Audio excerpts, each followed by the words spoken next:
Jesus nos Salmos, assegurando comunhão com o Rei da Glória. Salmo 24. Há muitos livros, autores, oradores, que são objeto de admiração e até de devoção de outras pessoas.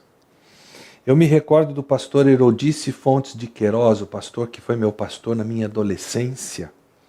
Ele costumava me fascinar com a facilidade que ele citava Charles Spurgeon, um dos maiores pregadores que já existiu, pelo menos na denominação batista.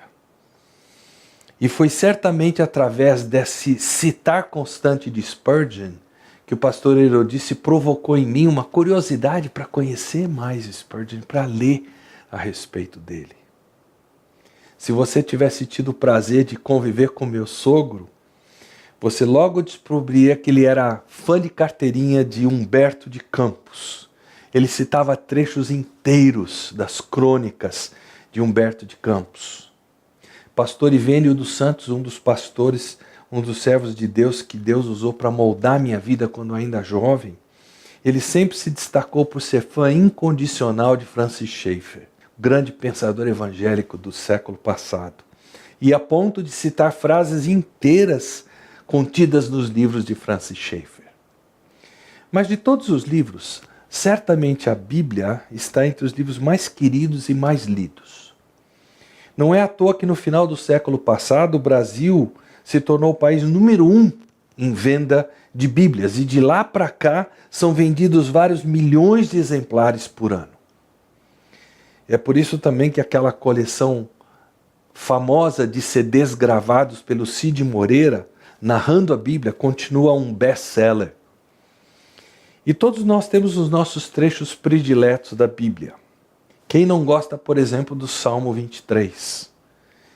Quantos não conhecem o Salmo 23 de cor? Foi um dos textos que eu decorei quando eu era criança, de tanto ouvir, acabei assimilando. Salmo 23 certamente está entre um dos trechos mais conhecidos e queridos da Bíblia. Agora eu pergunto, e o Salmo 24, você conhece?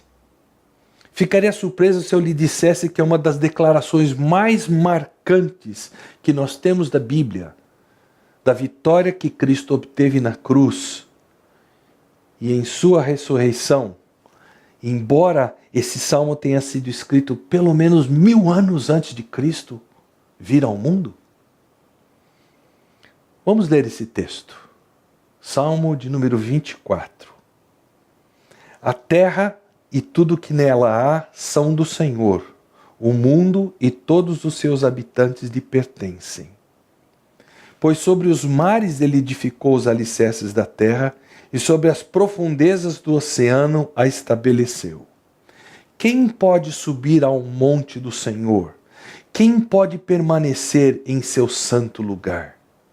Somente os que têm as mãos puras e o coração limpo, e não se entregam aos ídolos e não juram em falso. Eles receberão a bênção do Senhor e a justiça do Deus de sua salvação. São esses os que te buscam e adoram em tua presença, ó Deus de Jacó. Abram-se portões da cidade. Abram-se antigos portais para que entre o Rei da Glória. Quem é o Rei da Glória? O Senhor forte e poderoso, o Senhor invencível nas batalhas. Abram-se portões da cidade, abram-se antigos portais para que entre o Rei da Glória. Quem é o Rei da Glória? O Senhor dos Exércitos, Ele é o Rei da Glória. Será que você teve a impressão, como eu já tive tantas vezes no passado, e outras pessoas também já comentaram comigo que tiveram, de que esse salmo parece assim um tanto desconexo? Parece que Davi, que está escrevendo em comemoração à vinda da Arca da Aliança, que simbolizava a presença de Deus para Jerusalém, e que em meio desse escrever ele fica meio indeciso. Ele começa a falar de um assunto, aí de repente ele muda para um outro, e por fim ele se volta para um terceiro assunto. Você ficou com essa sensação? Pois bem, eu quero lhe dizer que é justamente a ligação dessas três partes, aparentemente desconexas entre si, que transforma o texto desse salmo num salmo muito coeso, um salmo muito rico, um texto que nos conclama a uma tomada de posição. Primeiro, quem é Deus? Essa é a primeira pergunta que o salmo nos faz, nos apresenta. E a resposta surge muito clara, muito objetiva, muito contundente. Deus é o dono, é o proprietário de tudo. A terra e tudo que nela há são do Senhor. O mundo e todos os seus habitantes lhe pertencem. Tudo que existe pertence ao Senhor. Ele é o proprietário do universo. Porque foi Ele quem tudo criou. Quando em Gênesis 1 nós lemos que Deus criou, o verbo no hebraico é o verbo bará, que quer dizer que Deus criou a partir do nada, sem precisar de uma gigantesca explosão chamada Big Bang, sem que a vida animada tenha sido espontaneamente gerada numa sopa que continha matéria não viva. Disse Deus: haja luz. E houve luz, imediatamente. Disse Deus: haja luzes no céu para separar o dia da noite. E assim aconteceu, imediatamente. Disse Deus: produza a terra vegetação, toda espécie de plantas com sementes e árvores que dão frutos com sementes, cada uma conforme a sua espécie. E assim aconteceu. Imediatamente. Mas por mais que esse assunto fascine, Davi não parece estar escrevendo sobre o universo em geral. A ênfase aqui recai sobre a terra, a parte habitada do universo. Deus afundou, Deus criou o nosso meio ambiente para ser nosso lar. Por isso o Salmo fala apenas do mundo habitado como um todo, ignorando as distinções de países, de fronteiras, etc., de raças. Toda a terra pertence ao Senhor. Todo ser humano pertence ao Senhor. Essa é a ênfase. E por tudo pertencer ao Senhor, nós podemos afirmar que o Salmo trata do nosso relacionamento mais básico, mais fundamental, o nosso relacionamento com Deus. Ele é o dono do universo. É melhor que eu o conheça e me relacione bem com Ele. Você já parou para pensar que seu relacionamento com Deus é bem mais importante que o seu relacionamento com seus pais, com seus filhos, com cônjuge, com amigos, com professores, com patrão, com empregados, com autoridades? Mais importante que qualquer pessoa, que qualquer outra coisa no mundo. E isso é porque você e eu pertencemos a Deus, conforme diz o versículo 1. Quantas vezes você já parou para considerar que Ele é a fonte da sua existência, o soberano sobre a sua vida, o juiz de todas as suas ações? Ele é o Deus com quem você precisa assegurar um relacionamento próximo e íntimo. Nós precisamos de um bom relacionamento com Deus, porque Ele é a fonte de toda bênção, de tudo que há de bom. Ele é o nosso grande provedor. Nós estamos vivos porque Deus é quem nos sustenta. Nossa vida está nas mãos dEle. Ignorar a Deus seria uma tremenda loucura. E nós também precisamos de um bom relacionamento com Deus, porque Ele é a fonte da lei, do sentido, do propósito da nossa vida. Ele é o proprietário da vida. Ele é o juiz da vida. Foi Ele quem criou as normas para a vida, reveladas a nós em Sua palavra, a Bíblia. E Ele julgará o mundo que Ele mesmo criou. E é por causa disso que a nossa vida faz sentido, tem razão de ser. Nos dias atuais, muitas pessoas se sentem sem rumo na vida, com a vida vazia, sem propósito, porque estão procurando propósito em um monte de coisas. Exatamente porque recusam o conhecimento de Deus, negam a criação do mundo feita por Deus e fogem do conceito de julgamento do mundo que também será feito por Deus. Não é se admirar que a vida não faça sentido para tanta gente. A vida moderna é semelhante a nós encontrarmos um velho livro de Agatha Christie num sebo por aí. E nós que somos admiradores da capacidade que essa autora tinha de criar um mistério logo nas primeiras páginas do livro e só solucioná-lo nas últimas páginas do livro, nós encontramos aquele livro e achamos que é um tesouro. Mas imagine que esse livro que você encontrou não tem nem o primeiro capítulo, nem o último capítulo. Você compraria esse livro? Você leria esse livro? De jeito nenhum. Essa é exatamente a situação em que se encontra o nosso mundo de hoje. Nós subtraímos a criação do início da história e o juízo ao final da história. E queremos que o que está no meio faça sentido. Não faz e nem pode fazer. Por isso este salmo nos apresenta uma confrontadora realidade. Deus existe, é o Criador e proprietário de tudo e de todos nós. Devemos tudo a Ele e carecemos de um bom relacionamento com Ele. Mas a essa altura, o próprio Salmo, nas entrelinhas, parece fazer uma segunda pergunta. Quem pode ter um relacionamento pessoal com Deus? Quem pode subir o monte do Senhor? Quem pode permanecer em seu santo lugar? Pergunta o salmista no versículo 3. A segunda parte do Salmo mostra a possibilidade e ao mesmo tempo a impossibilidade de nos relacionarmos com Deus. É importante que nós entendamos o contexto. A imagem, as figuras que são aqui apresentadas são da capital do povo de Deus no Antigo Testamento, a cidade de Jerusalém.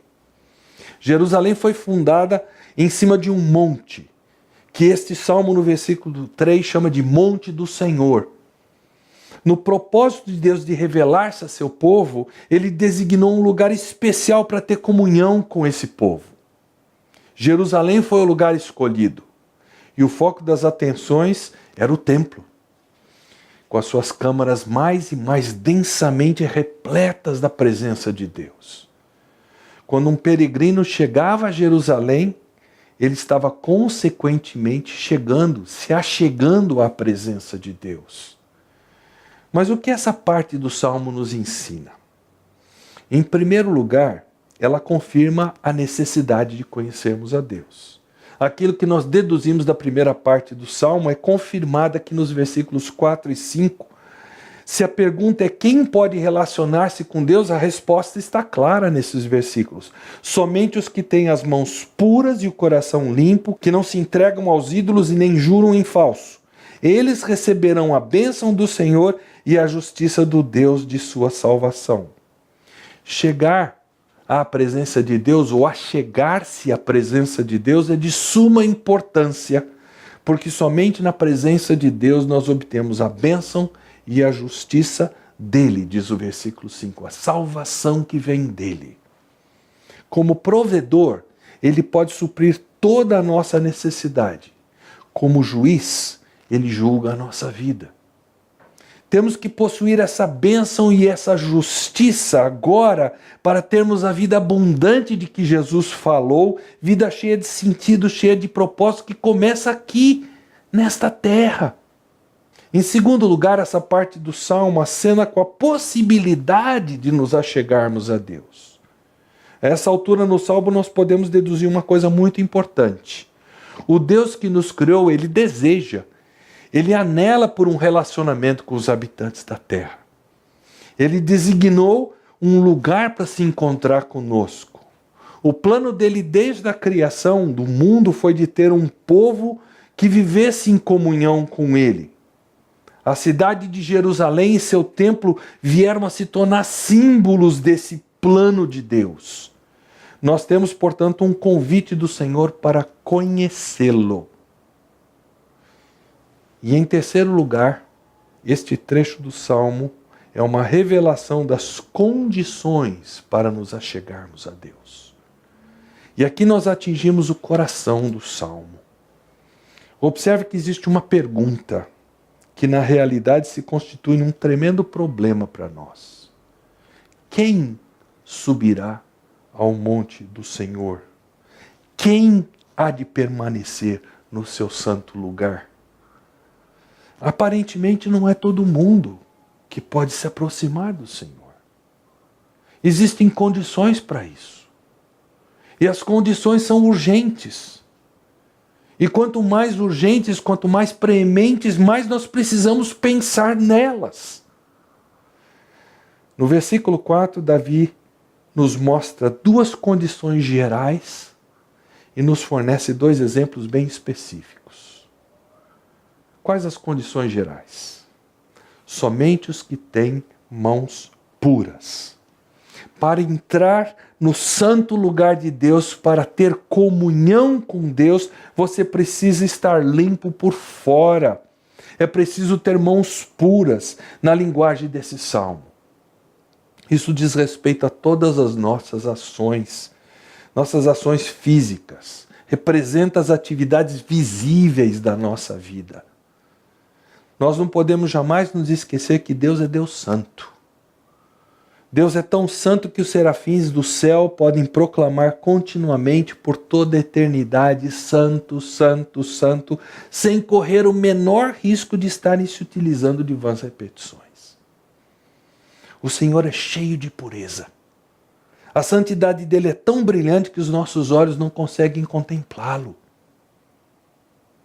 Você lembra do que a santidade do Senhor fez com Saulo no caminho de Damasco? O texto bíblico diz que ele caiu no chão, ele ficou temporariamente cego. Atos 9, 4-8. Tão intensa era a luz da santidade de Deus. Deus não pode admitir mãos manchadas pelo pecado na sua presença. Quando oferecemos os membros do nosso corpo ao pecado, nós fechamos a porta à presença do Senhor.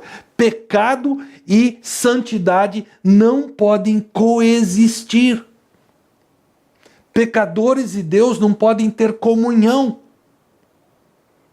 Segunda condição geral que o Salmo nos mostra: somente os que têm coração limpo. Nosso pecado não se limita às nossas ações exteriores. A fonte de nossas ações é o nosso coração. Jesus disse: a boca fala do que está cheio o coração. Se formos honestos, nós temos que reconhecer que o nosso pecado exterior é insignificante quando comparado à imundícia, à feiura do nosso coração. Se estivéssemos num auditório lotado de pessoas, você se habilitaria, você que me ouve, se habilitaria a pegar o microfone e partilhar todos os seus pensamentos do dia de ontem? Deus exige um coração limpo para nós termos comunhão com Ele. Aí o salmista nos fornece dois exemplos específicos. Primeiro exemplo, a idolatria, quando ele usa a frase: os que não se entregam aos ídolos. Quem pode entrar na presença do Senhor? A pessoa que não busca falsos deuses, que não louva nem cultua ídolos. Repare na lógica desse salmo. Deus promete bênção na sua presença, é o que nos diz o versículo 5, mas quem busca essa bênção através de um ídolo, através da virgem tal, do santo tal, da entidade tal, não pode entrar na presença de Deus. Deus exige fidelidade, exclusividade. Exige que a nossa confiança esteja posta somente nele. Louvar a Deus e praticar a idolatria são coisas incompatíveis. Deus é muito ciumento da sua glória. como ele mesmo declara através do profeta Isaías: eu sou o Senhor, este é o meu nome. Não darei a minha glória, que há de abençoar, a ninguém. Não repartirei o meu louvor com ídolos esculpidos. Isaías 42:8. Fato é que cada um de nós tem buscado e continua buscando bênçãos e felicidade em coisas, em ídolos que criamos no nosso coração. Por exemplo, um bom emprego, uma carreira brilhante, uma conta bancária recheada, uma saúde sem problemas, uma reputação digna de elogios. Nós não temos buscado bênção em Deus. Outro exemplo específico que Davi nos dá, a mentira. Quando ele se utiliza da frase, e não juram em falso. A segunda promessa, conforme o versículo 5, é que na presença de Deus há justiça. E de novo a outra condição tem uma lógica clara. Um ídolo é um Deus falso. Mas Davi agora passa a falar de uma falsidade que procede da nossa boca. Uma pessoa que jura em falso, em outras palavras, que mente, é uma pessoa que aniquila a justiça. Ela se opõe a Deus, que é o Deus da verdade. Ela se faz amiga de Satanás, a quem Jesus chamou de mentiroso e pai da mentira. Você ousaria dizer que nunca mentiu? Eu não posso dizer isso. E quem ousa dizer que nunca mentiu estará apenas e tão somente acrescentando mais uma mentira à sua já intensa desonestidade. Davi poderia ter citado outros pecados: orgulho, lascívia, avareza, inveja. Mas esses dois exemplos são suficientes para nos mostrar uma coisa muito preocupante. Observe comigo. Já vimos nesse salmo a importância de conhecermos Deus, o nosso Criador. Que somente na presença dele nós temos bênção e justiça para as quais nós fomos criados e sem as quais a nossa vida não faz sentido. Já vimos nesse salmo a possibilidade, em tese, de nos relacionarmos com Deus. Ele escolheu um lugar, na época do Antigo Testamento, para funcionar como símbolo do seu plano e desejo de um bom relacionamento conosco. Mas agora, quando refletimos cuidadosamente acerca das pesadas exigências para entrarmos na presença de Deus, para nos relacionarmos com Deus, nós percebemos que a porta foi fechada. Por nós mesmos. Por não satisfazermos as exigências de Deus. O único lugar do universo em que nós precisamos estar é precisamente o lugar onde nós não temos a mínima condição de entrar. É como se esse salmo nos desse um vislumbre do céu, da presença de Deus, e imediatamente fechasse a porta. E o ruído dessa porta fechando ecoasse nos nossos ouvidos. Nós estamos trancados do lado de fora da cidade da presença de Deus. Mas é nesse momento de trágica constatação, momento de profunda consciência da nossa indignidade, momento marcado por total desesperança, que nós começamos a ouvir no Salmo um outro ruído. Um ruído de comemoração, aparentemente de vitória. Isso nos leva à terceira e última pergunta que brota desse salmo. Quem venceu, entrou na presença do Senhor e escancarou para nós a porta até então trancada? Davi declara a partir do versículo 7 do salmo: abram-se portões da cidade, abram-se antigos portais para que entre o Rei da Glória. Quem é o Rei da Glória? O Senhor forte e poderoso, Senhor invencível nas batalhas. Abram-se portões da cidade, abram-se antigos portais para que entre o Rei da Glória. Quem é o Rei da Glória? O Senhor dos exércitos. Ele é o Rei da Glória. No mundo antigo, quando um rei, um general, obtinha uma vitória marcante sobre o inimigo, era comum ele marchar à frente do seu exército, dos despojos de guerra, dos prisioneiros que vinham acorrentados, que viravam escravos, atravessando as cidades e povoados até chegar à capital do império. Grandes multidões se ajuntavam ao longo do caminho e celebravam. Celebravam o nome daquele comandante, daquele rei que adquiria fama. Aqui no Brasil, felizmente, nós não temos familiaridade recente, pelo menos, com guerras. E a cena mais parecida com esse desfile que me vem à mente é da chegada e desfile em carro de bombeiros dos campeões do mundo, a seleção de futebol de 1958. Eu tinha 7 anos de idade.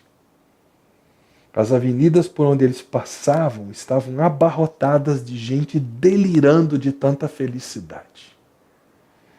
É o som de um desfile assim que nós ouvimos. No momento em que nós estamos sendo tomados pela consciência da gravidade da nossa situação. Trancados fora da cidade. Trancados fora da presença de Deus. Sem a chave para abrir as portas. Só que um rei está chegando. Um rei que acaba de ganhar a guerra. A maior guerra já travada. Um rei vitorioso. Um rei para quem os portões terão que se abrir. Repare num detalhe. Aparentemente faz muito tempo que esses portões não se abrem. Abram-se antigos portais, diz o versículo 7. Em sentido figurado, as palavras parecem expressar que essas portas estão desanimadas, cabisbaixas. A cidade parece estar à espera de uma pessoa digna de ali entrar. E chegou o momento em que essas portas podem e devem se abrir. Abram-se antigos portais, diz o Salmo, para que entre o Rei da Glória. Observe então sobre quem recai a ênfase desses versículos. A pessoa, o nome do rei, é o cerne desse trecho do Salmo. O próprio texto parece fazer mistério. Quem é digno de entrar? Quem é o Rei da Glória? Pergunta o salmista 2 vezes. Num mundo que, conforme a própria Bíblia declara, não há nenhum justo, nenhum sequer. Quem é essa pessoa para quem os portais se abrem? Para quem a presença de Deus haveria de se escancarar? A resposta é o Senhor. Ele possui as qualificações para entrar na presença de Deus. Ele tem as mãos puras e o coração limpo. Ele é a única pessoa digna de entrar na presença de Deus. Mas ele não é digno apenas por causa da sua santidade, da sua pureza. Ele é digno por causa da sua vitória obtida. Nas palavras de Davi, ele é o Senhor forte e poderoso, o Senhor invencível nas batalhas, o Senhor dos exércitos. Trata-se do próprio Deus. Ele saiu da sua santa cidade na glória. Fez-se homem no nosso mundo hostil para obter a vitória sobre o seu, sobre o meu, sobre o nosso inimigo, o pecado. A esta altura no Salmo, o rei já obteve a vitória. E ele está voltando para a cidade, cheio de glória. Quem é o Rei da Glória? Nós conhecemos muito bem o seu nome. Seu nome é Jesus. Desde a eternidade passada, ele ocupou o lugar santo e real, do qual o monte em Jerusalém é apenas uma pálida representação. Ele esteve em comunhão perfeita, gloriosa e santa com Deus o Pai e com Deus o Espírito Santo. Mas por amor a nós, Pessoas que por sua própria força não atingem o padrão de Deus, ele saiu do seu santo lar eterno para morar aqui nesse mundo de pecado. E sem qualquer pecado nele mesmo. Jesus se identificou com os pecadores, foi tratado como se fosse culpado de todos os pecados dos que nele creriam. Ao ponto da Bíblia poder dizer que na cruz, Deus fez de Cristo, aquele que nunca pecou, a oferta pelo nosso pecado, a fim de que nós recebêssemos em troca a justiça dele, a salvação nele. Ele obteve a maior vitória já conquistada, na maior batalha já travada, a batalha da cruz, onde ele precisou morrer para nos salvar.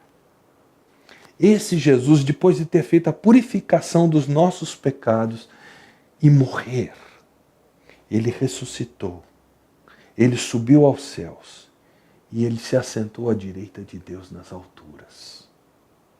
E estes últimos versículos que nós lemos relatam a história de sua chegada nos céus, sua chegada à própria presença de Deus.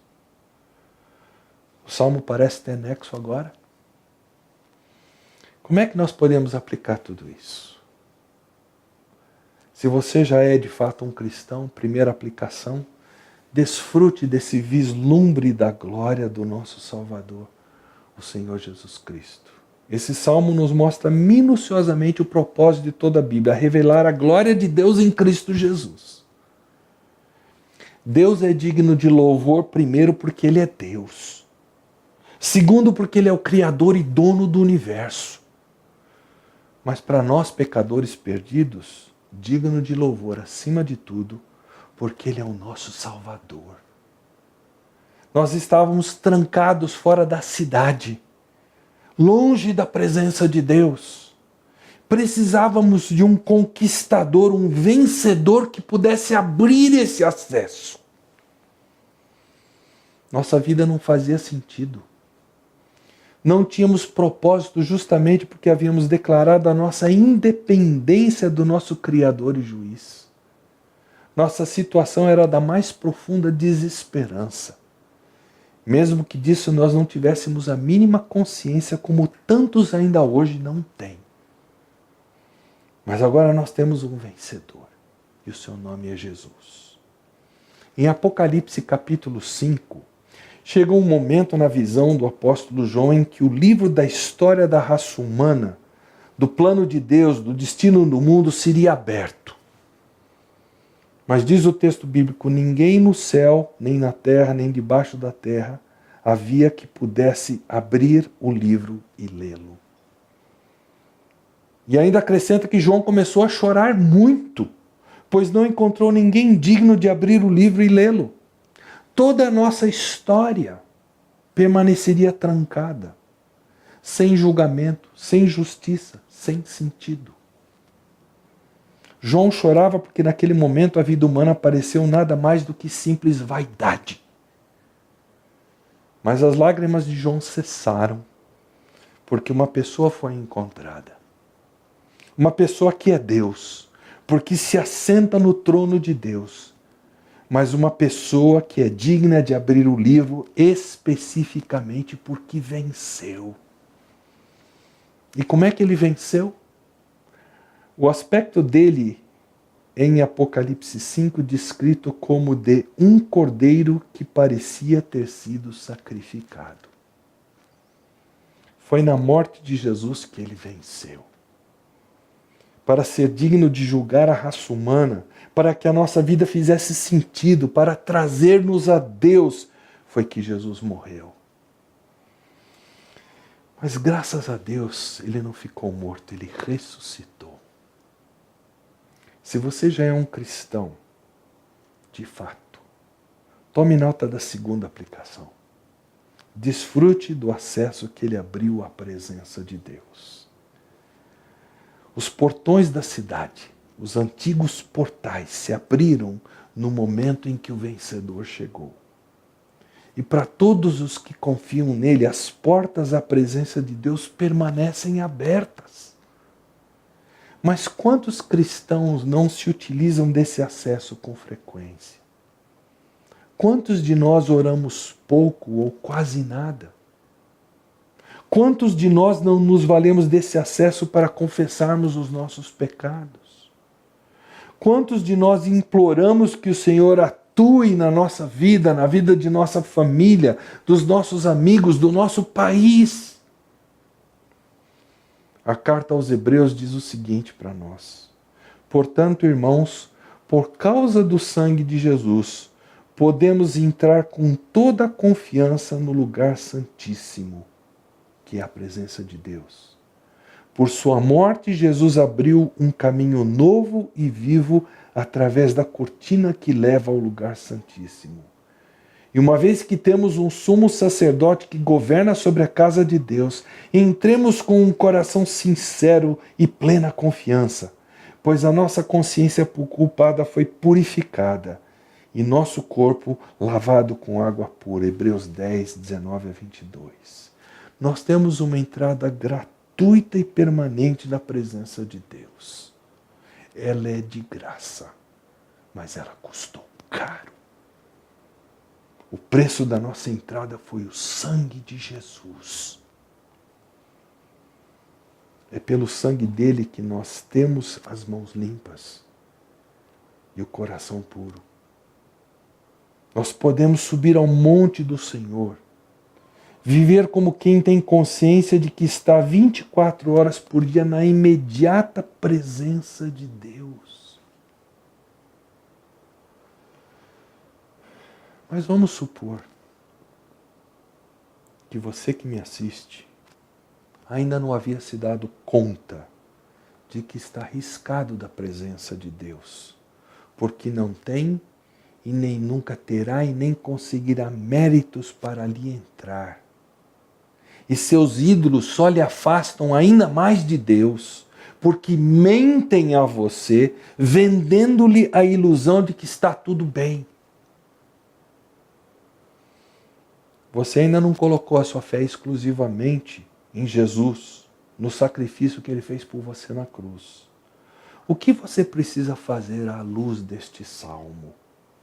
Primeiro, certifique-se de que você reconhece a sua posição de pecador, posição de fora da cidade, posição de quem está excluído da presença de Deus. Existe coisa mais triste no universo do que uma pessoa que vive sem reconhecer o seu Criador? Tem gente que diz, não, minha vida é ótima. Eu estou bem no mercado de trabalho, eu estou quase me formando na faculdade, minha namorada é deslumbrante, eu tenho bons amigos, eu me dou o melhor do que eu podia querer com os meus pais. Se melhorar, estraga. Talvez algumas pessoas mais velhas digam, eu tenho dinheiro guardado, uma ótima casa, uma empresa que vai muito bem, eu tenho um carro que deixa os outros babando, uma esposa fantástica, filhos que vão indo muito bem, eu tenho tudo que eu desejo, que eu quero, não preciso de mais nada. Ou talvez, especialmente se você vive no Brasil, sua vida não tenha nada disso. E tudo que você busca é uma situação financeira melhor, um status que faça com que os outros olhem para você e lhe respeitem. Seja qual for a sua situação, de fartura ou de falta. O importante é que você não está enxergando o fato de que está fora do lugar mais tremendo do universo. Você está fora da cidade, fora da presença de Deus. Você está deixando-se nortear pelo marketing selvagem dos dias de hoje. Só que ter inúmeras coisas boas, sem conhecer o Deus que as criou, não vale a pena. O mundo diz, essas coisas são a razão de ser da sua existência. Eu quero ousar lhe dizer que se sua vida é assim, ela é inútil e ela é perigosa. É como Jesus disse, que vantagem há em ganhar o mundo inteiro, mas perder a vida? Reconheça seu triste estado de necessidade de Deus. É o que esse salmo propõe a você. Mas em segundo e último lugar, o salmo propõe que você se certifique de estar participando do desfile triunfal de Jesus. Se é triste nós encontrarmos uma pessoa que não reconhece seu estado real diante de Deus, de trancada fora da presença de Deus, ainda mais triste é quem tem essa consciência, quem sabe existir um relacionamento mais importante de qualquer outro, um lugar mais importante do que qualquer outro para se estar, mas que se recusa a se aproximar da cidade de Deus, da presença de Deus. Se recusa a tomar parte do desfile de Jesus. Talvez você seja uma dessas pessoas. Eu já fui. Talvez você esteja ouvindo essa mensagem pela primeira vez. Ou talvez você já tenha sido criado num lar cristão. Você reconhece a existência de Deus, seu Criador e proprietário. Você sabe que o seu pecado está fechando a porta para qualquer conhecimento real de Deus. Mas você se recusa a enxergar Jesus como seu vencedor, seu Salvador. Você até sabe que a sua situação precisa ser resolvida porque você corre o sério perigo de ficar fora do amor e alegria na presença de Deus por toda a eternidade. O que nos faz pensar que escaparemos se negligenciarmos tão grande salvação. A Bíblia diz para nós nesse momento.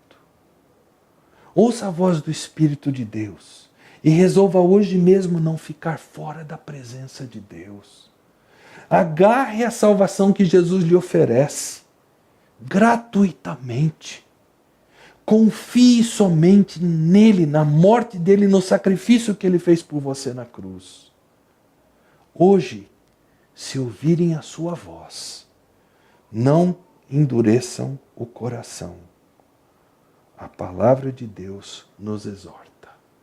Não fique fora do desfile mais importante de toda a história.